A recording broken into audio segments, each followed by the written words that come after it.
All right. Hello, hello, hello, everybody.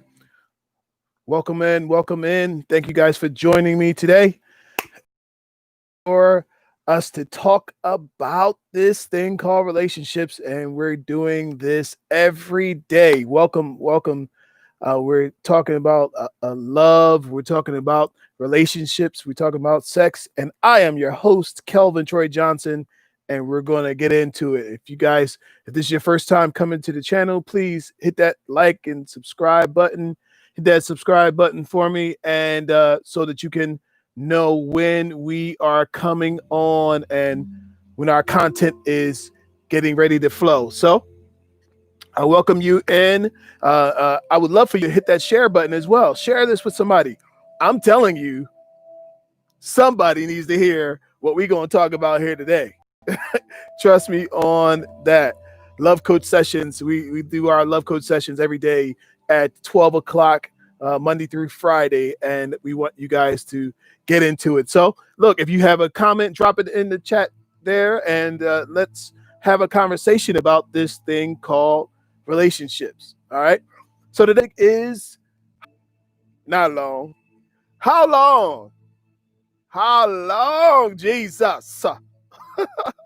How long should you be in a relationship before marriage? How long?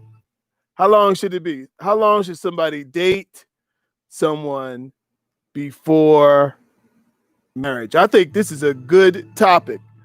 I think this is a good topic. And I'll tell you why this came up. Somebody sent me a message just recently. And in the message, they talked about getting married. And here's the scenario. Here's the scenario, you guys. A lady is at her home, and these guys are coming in to deliver furniture. The guys are delivering the furniture. They're setting up the furniture. They drop it off. You know, put the little. By the way, I don't know if any of you guys wear your shoes in the house, but stop wearing your shoes in the house. Everything that's outside that you stepped on, and I don't care if you got on Louis Vuittons or Gucci shoes, all of them walk in dirt. Okay, so stop wearing your shoes in the house. That's so funny that growing up, we always wore our shoes in the house. Like wearing your shoes in the house, it was no big deal. Now my parents, you can't even get past the front door. There's a big shoe rack for you to put your shoes in. So don't wear your shoes in the house, and don't let other people wear their shoes in the house. So I'm sure these guys had their booties on. They came to the house, set up the furniture, and one of the guys, while he's setting up the furniture, he was checking out the merchandise. Okay. Now, I've done this kind of work. At one time, I had a moving company, right? I had a moving company. One time, I even worked for a rent a center. And you go in these houses, and from the guy's perspective, you don't know what you're going to see when you walk in these houses, right? I've walked into people's house, and it was like a scene off of Hoarder. And they're like, yeah, bring this in and drop this off and put it over there. And we're like, do people actually live here? But so we would do the furniture, and we like it was actually an easy job. Let me adjust this camera a little bit. All right, better. It was actually an easy job, right? But we go in these people's houses, you don't know what's going to happen, and sometimes the owner is like, you don't know what condition they're in. Sometimes they're happy to see you, sometimes they're frustrated, they're angry, and sometimes you walk in there, and the person is, you're like, okay, hey, hello. Sometimes a woman might come out in the bathroom, and you're like, uh-oh, wait a minute. wait a minute. And you you're like, whoa, wait a minute, where are we going with this? I just wanted to drop off some furniture, or, you know, and she's now I don't know how this lady in this story was dressed. I imagine she was just well dressed. I actually know the lady, so I know she wouldn't be doing any foolishness, right? But you go into people's houses and you drop off the furniture, and you don't know how it's going to be. You do the normal interaction, they sign off, you leave, right? Now, I've seen scenarios, right? When I worked for a rent center, there was a scenario where they used to call it couch payments. Because if rent center is only doing one at your house, one of two things at your house, they are either collecting.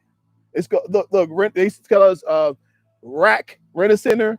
It stood for rent and collect. They either furniture.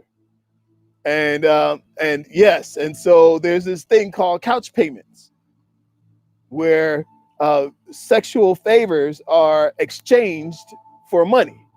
Yeah, it actually does happen, and It used to happen a lot, right? So what happens is the guy would come in, and she said, I can't pay. I don't have any money. Can we take care of it upstairs?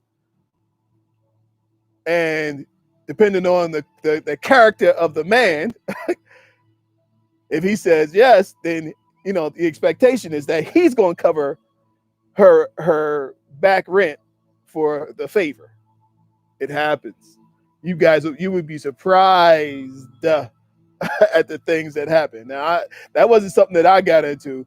I would come into some of these places, and since I was the boss, I come into some of these places, and women see a big, strong black man, taking care of business. They're like, "Oh, really?"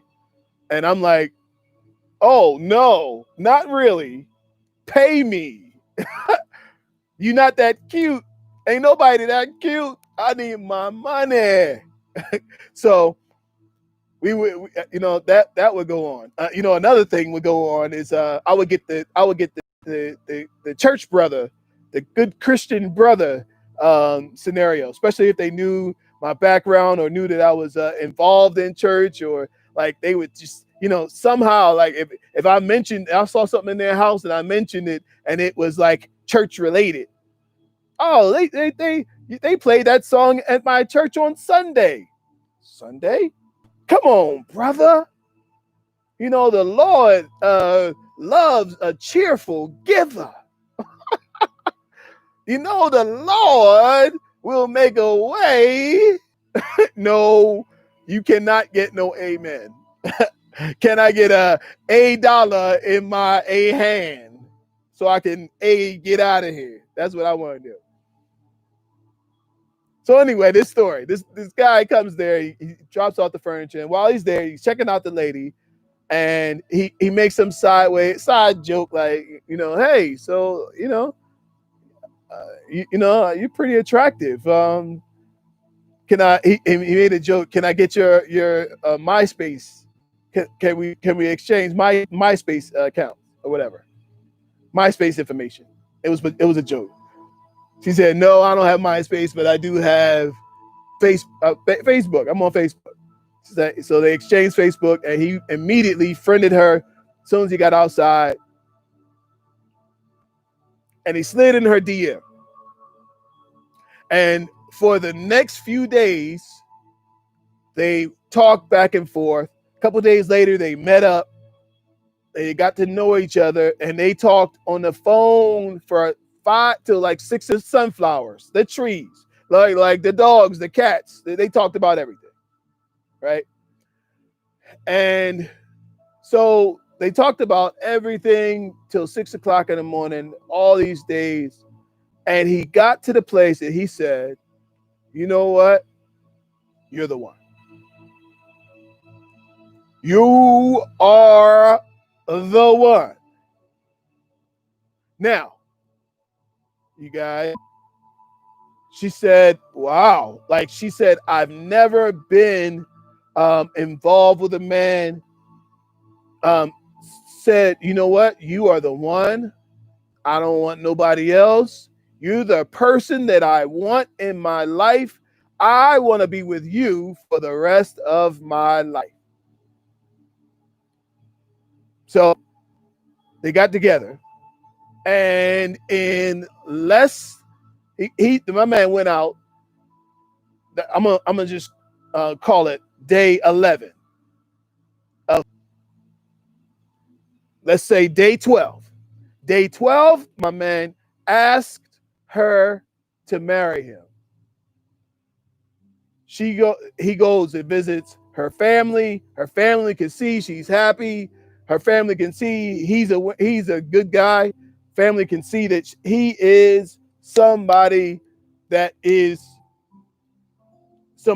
should be with. The quality of man that she should be with. They liked him instantly. By day 15, they went down to the courthouse and got married.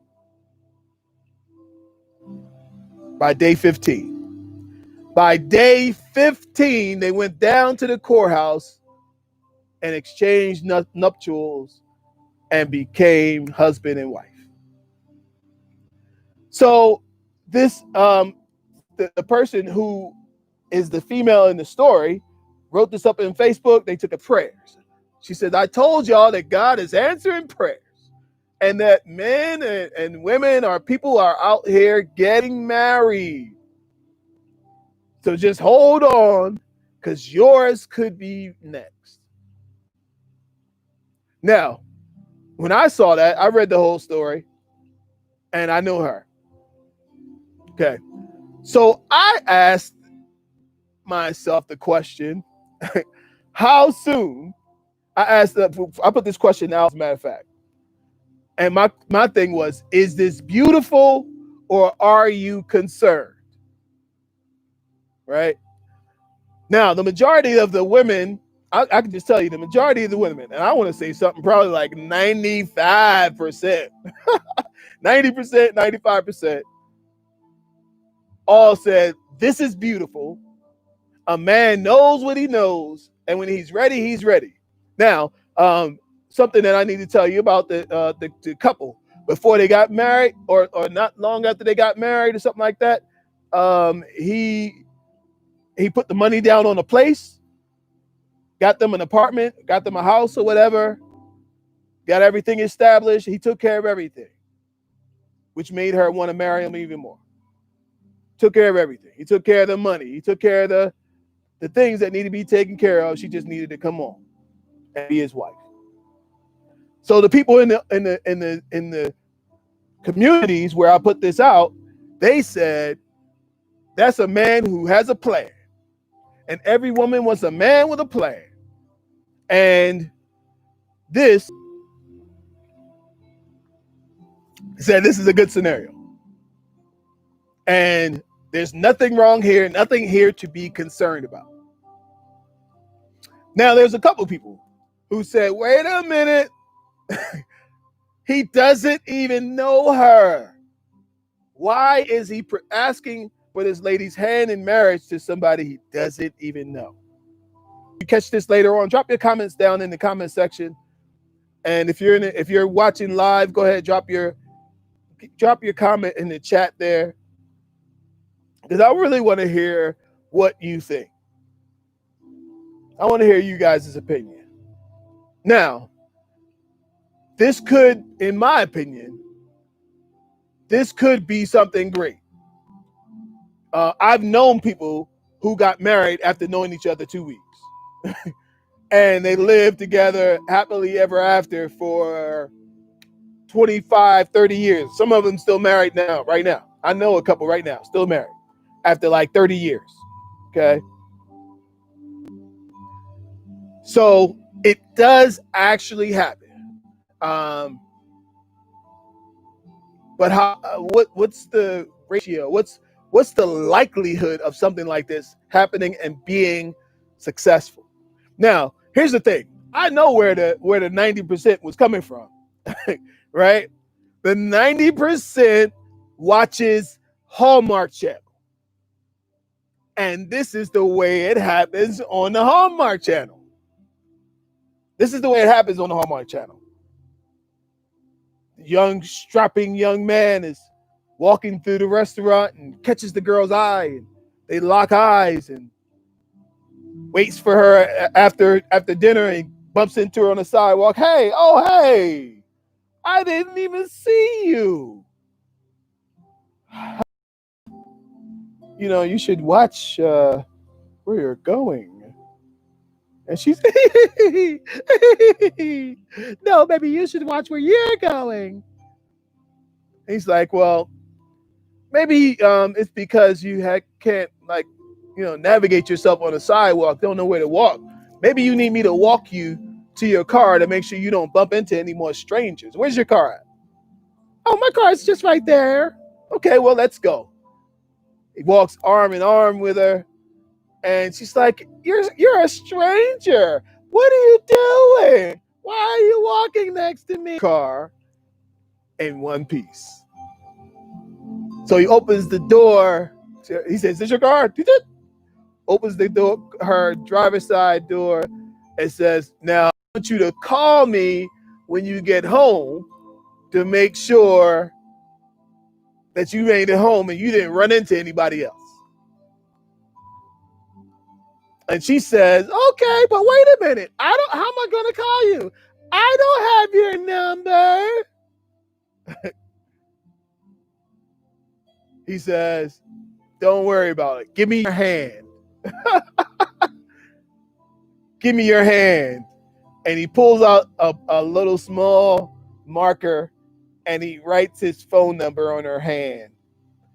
Say, call me when you get home because I want to know that you're safe. Gets home, she calls, end up talking for 4 hours. The next day, they end up talking more, and boom, they have found love. Now,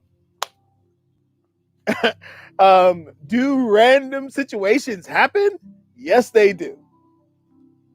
But should you marry a guy that you bumped into on the sidewalk who charmed you and wrote your number on your hand and all of that? Should you? I'm not going to tell you not to engage this guy, but I'm telling you that all that glitters is not gold. Because this, ladies, maybe you may not know this, but whatever tactic a guy uses to pick you up, guess what? You're probably not the first person he's ever used that tactic on for a pickup. Okay? My man who delivered the furniture. Now I saw dude. And he didn't look like a true player. Like a true player for real. Axe Puff Daddy. He didn't look like that. Right? He looked kind of regular. He looked kind of like, boy next door type. Okay? He didn't have dreads he comes home with. Let me just say that. But so just because a man bumps into you and does this whole thing, just know that you are not the first woman that the man has had this experience with. My man who delivered that furniture, if he was bold enough to kick the Willy Bobo to this lady, he has done that before. Now, I know all of you ladies would like to believe that you are the only one.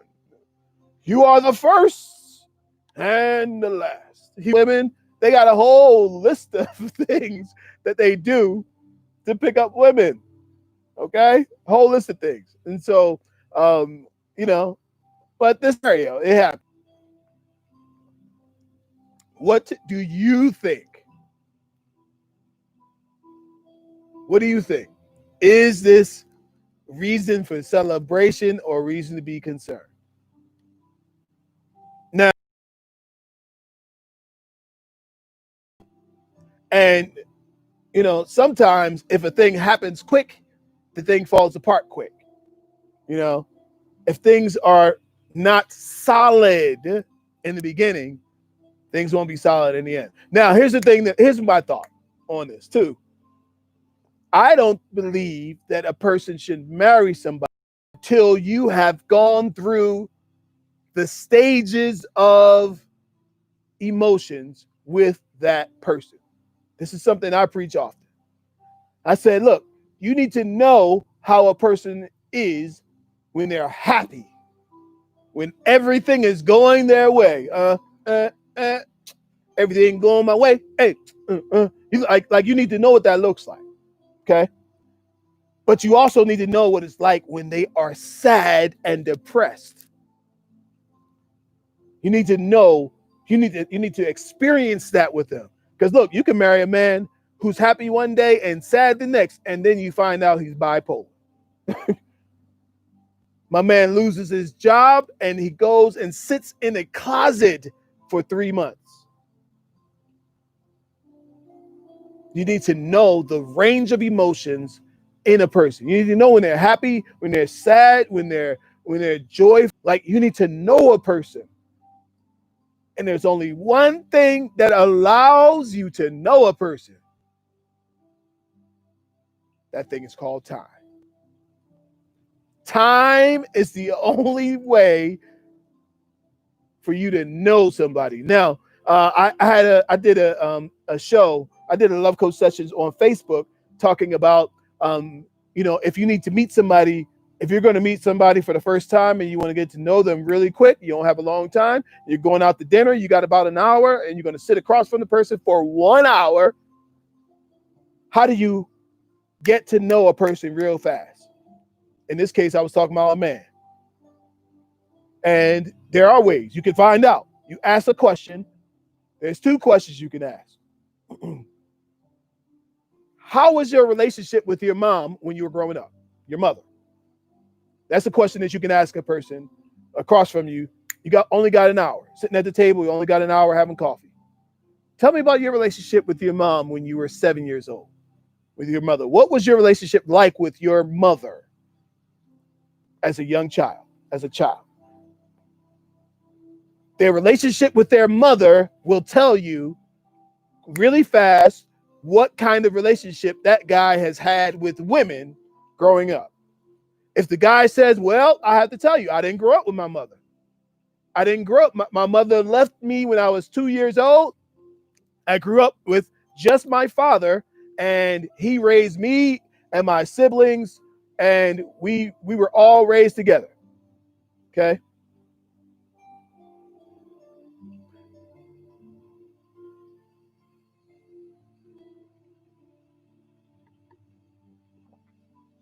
It says me and my siblings, we were all raised together, but we didn't grow up with our mother. Men who don't grow up with their mother often have some kind of disconnect when it comes to women. Like they can't bond, the bond of trust and love and unconditional positive regard, the unconditional love of a female to that man, to that young boy, the comfort of knowing the softness of the bosom of the woman. If he didn't have that, that's a sign. Now, that may be a sign. That don't mean that you should break up and don't be with him. But it's information, which is all what dating should be, is gathering of information to see if we got something that we want to continue and we can build on. Okay. Another way for you, another question to ask. If you want to hurry up and get to know somebody, you only got an hour. Now you only got 30 minutes, right? Question you might want to ask. What is the birth order by which you fall with you and your siblings? Are you the only child? Are you the first child, second child, which is the middle child, and call it the baby child, baby baby boy. Whichever whichever of those four he falls. Only child, oldest child, middle child, youngest child. There's a certain amount of character development and personality that a person has when they fall into one of those categories. I may do a whole another talk on that. Just that thing alone.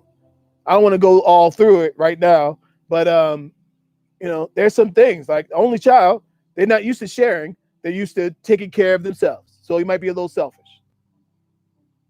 The oldest child, who's got little brothers and sisters, the oldest child, he might be, he's probably more of a rule follower. He was almost like a mini parent. So he likes things to be structured. He's a leader. He tells people what to do. He could also be a narcissist. The middle child, it could be a little bit, shifty and a little, try to show up the big child. He's trying to be seen sometime. Hello, because the first child, he's the premier child because the parents treated him like he was gold. My baby. Get to the second child, let him cry. He'll be all right. Now you get to the baby child. If he was the baby boy, he might have gotten extra opportunities that the other children didn't get. He might get extra love because he was the last one. Maybe the one that they didn't know was coming. but he makes them smile. So he's got his own kind of ways of maybe being taken care of. Maybe he's more adventurous. he'll try some stuff. He's not your regular average kid. So and so that only child, so that's all, I think that's all four, right? So all four of those form a personality in the man that you're sitting in front of. Now, if women, there's a whole set of this for women as well. So you should ask the person about their birth order if you only got 30 minutes to have a conversation with them. That will help you to get to know the person. So back to our scenario with this gentleman who asked this woman to marry him, and they got married in less than 15 days of meeting each other. I believe that you should know as much as you can know about a person. Now, as you guys know, a person can front for 15 days. A person can front for 50 days. A person can front for 2 years. Some of y'all got longer, could probably add on to it. A person can front and not really expose who they are for a long time. And so I suggest this. Here's my suggestion. If somebody is going to do that, first of all, you need to know what's the hurry? You want to get married tomorrow? Like, I haven't even smelled your breath in the morning. I mean, I haven't seen your I mean, have you ever had a psych eval? What's your credit like? Do you have are you a felon? A convicted felon? And look, if you did it, if you got married to somebody in 15 days, the person probably didn't have time for all the vital information to come back. Not in 15 days. Sometimes people forget. Listen to this, you guys. I hope somebody hears this one day and makes it a good decision. Sometimes people will forget they even had a scenario. It's not that they're trying to block it from you. It's just back in the back of their mind. They forgot to tell you that they are a registered sex offender. They had a case back in 1989 because they just lived their life. Now, even it might be a tier 1.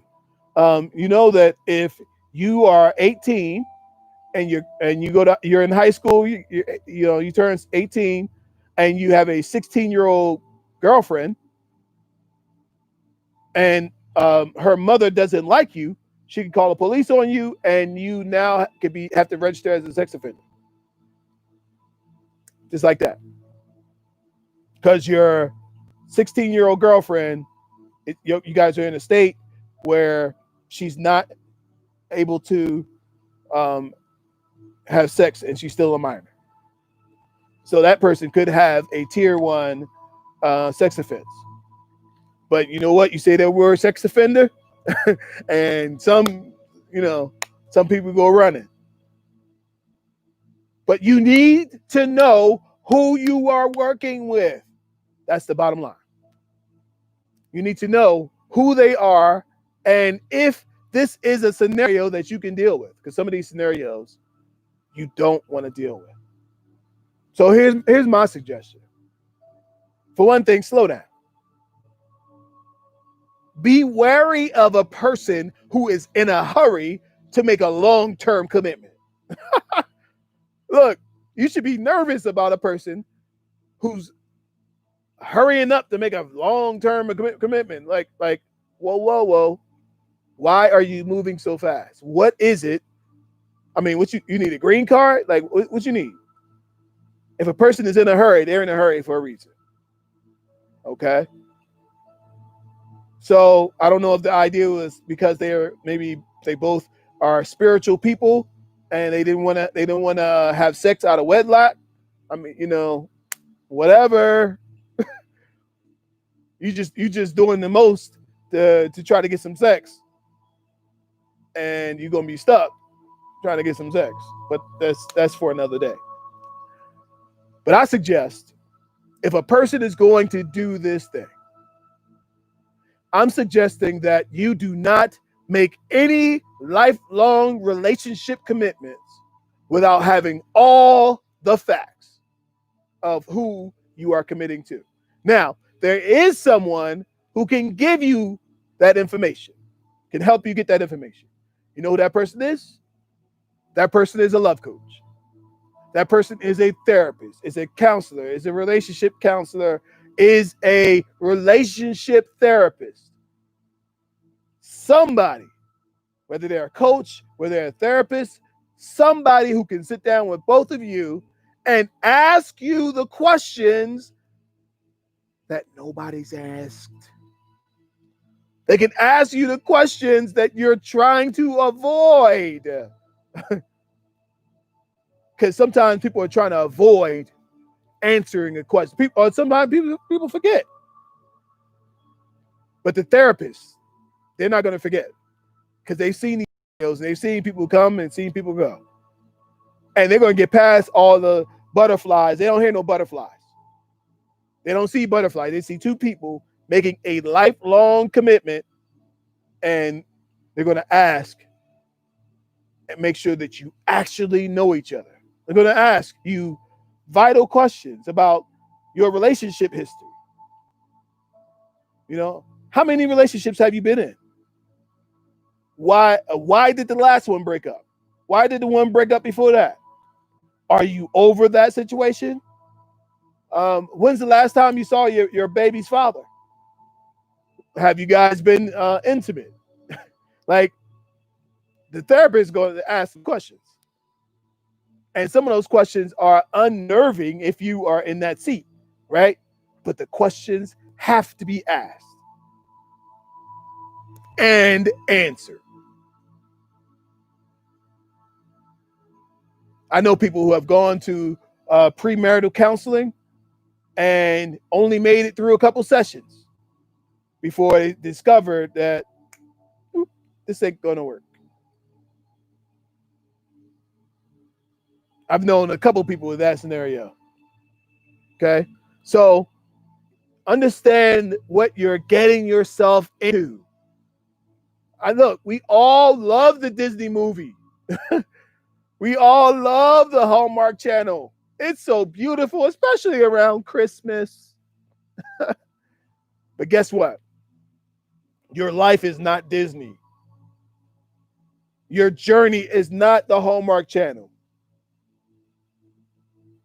And you are not living that life. You're living a real life that if you don't know that person, that you're wrapping yourself in, because everything they are, you are now responsible for. Their credit is now your credit. Their legal responsibility is now yours. My man got child support. Well, it's going to come out of his check, but that check is going to affect your household. So you're in it too.